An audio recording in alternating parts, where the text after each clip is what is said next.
Rapunzel by Jakob and Wilhelm Grimm. Once upon a time there was a man and a woman who had long, but to no avail, wished for a child.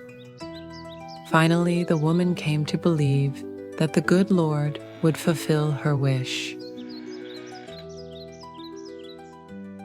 Through the small rear window of these people's house, they could see into a splendid garden that was filled with the most beautiful flowers and herbs. The garden was surrounded by a high wall, and no one dared enter, because it belonged to a sorceress who possessed great power and was feared by everyone. One day the woman was standing at this window, and she saw a bed planted with the most beautiful Rapunzel. It looked so fresh and green that she longed for some. It was her greatest desire to eat some of the Rapunzel. This desire increased with every day, and not knowing how to get any, she became miserably ill. Her husband was frightened and asked her, "What ails you, dear wife?" "Oh," she answered, "if I do not get some Rapunzel from the garden behind our house, I shall die." The man, who loved her dearly, thought, "Before you let your wife die, you must get her some of the Rapunzel, whatever the cost." So, just as it was getting dark, he climbed over the high wall into the sorceress's garden, hastily dug up a handful of Rapunzel, and took it to his wife. She immediately made a salad from it, which she devoured eagerly. It tasted so very good to her that by the next day, her desire for more had grown threefold. If she were to have any peace, the man would have to climb into the garden once again. Thus, he set forth once again, just as it was getting dark, but no sooner than he had climbed over the wall than, to his horror, he saw the sorceress standing there before him. "How can you dare," she asked with an angry look, "to climb into my garden and, like a thief, to steal my Rapunzel? You will pay for this." The man was trembling, afraid. "Oh, he answered, "let mercy overrule justice. I came to do this out of necessity. My wife saw your Rapunzel from our window, and such a longing came over her that she would die if she did not get some to eat." The sorceress's anger abated somewhat, and she said, "If things are as you say, I will allow you to take as much Rapunzel as you want. But under one condition, you must give me the child that your wife will bring to the world. It will do well, and I will take care of it like a mother." In his fear, the man agreed to everything. When the woman gave birth, the sorceress appeared, named the little girl Rapunzel, and took her away.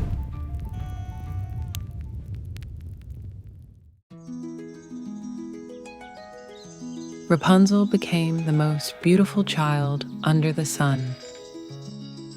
When she was 12 years old, the sorceress locked her in a tower that stood in a forest, and that had neither a door nor a stairway, but only a tiny little window at the very top. When the sorceress wanted to enter, she stood below and called out, "Rapunzel, Rapunzel, let down your hair to me." Rapunzel had splendid long hair, as fine as spun gold. When she heard the sorceress's voice, she untied her braids, wound them around a window hook, let her hair fall 20 yards to the ground, and the sorceress climbed up it. A few years later, it happened that a king's son was riding through the forest. As he approached the tower, he heard a song so beautiful that he stopped to listen. It was Rapunzel, who was passing the time by singing with her sweet voice. The prince wanted to climb up to her and looked for a door in the tower, but none was to be found. He rode home, but the song had so touched his heart that he returned to the forest every day and listened to it. One time, as he was thus standing behind a tree, he saw the sorceress approach and heard her say, "Rapunzel, Rapunzel, let down your hair." Then Rapunzel let down her strands of hair, and the sorceress climbed up them to her. If that is the ladder into the tower, then sometime I will try my luck. And the next day, just as it was beginning to get dark, he went to the tower and called out, "Rapunzel, Rapunzel, let down your hair." The hair fell down, and the prince climbed up.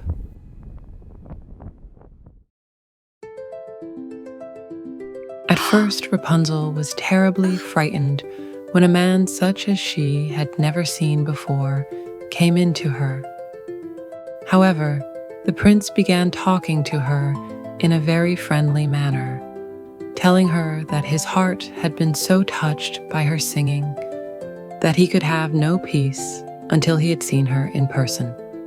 Then Rapunzel lost her fear, and when he asked her if she would take him as her husband, she thought, he would rather have me than would old Frau Gothel. She said yes, and placed her hand into his. She said, "I would go with you gladly, but I do not know how to get down. Every time that you come, bring a strand of silk, from which I will weave a ladder. When it is finished, I will climb down, and you can take me away on your horse." They arranged that he would come to her every evening, for the old woman came by day. The sorceress did not notice what was happening, until one day Rapunzel said to her, "Frau Gothel, tell me why it is that you are more difficult to pull up than is the young prince, who will be arriving any moment now." "You godless child," cried the sorceress. "What am I hearing from you? I thought I had removed you from the whole world, but you have deceived me nonetheless." In her anger, she grabbed Rapunzel's beautiful hair, wrapped it a few times around her left hand, grasped a pair of scissors with her right hand, and snip-snap, cut it off. And she was so unmerciful that she took Rapunzel into a wilderness where she suffered greatly. On the evening of the same day that she sent Rapunzel away, the sorceress tied the cut-off hair to the hook at the top of the tower, and when the prince called out, "Rapunzel, Rapunzel, let down your hair," she let down the hair. The prince climbed up, but above, instead of his beloved Rapunzel, he found the sorceress, who peered at him with poisonous and evil looks. "Aha!" she cried scornfully. "You have come for your mistress, darling, but that beautiful bird is no longer sitting in her nest, nor is she singing anymore. The cat got her and will scratch your eyes out as well. You have lost Rapunzel. You will never see her again."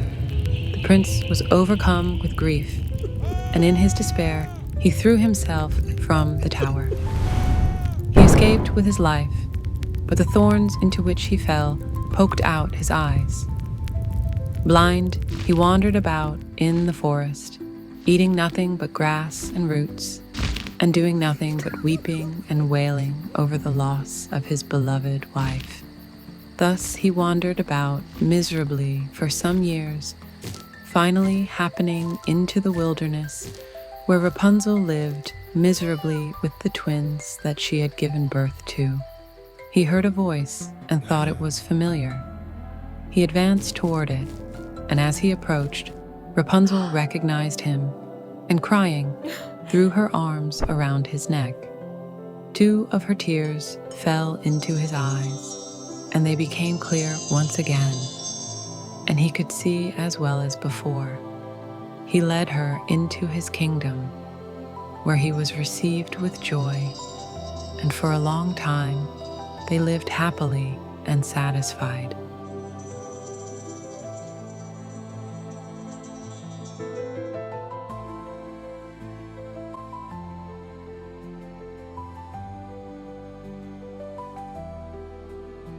If you enjoy this enchanting tale, why not explore another? Tap here to watch more magical stories.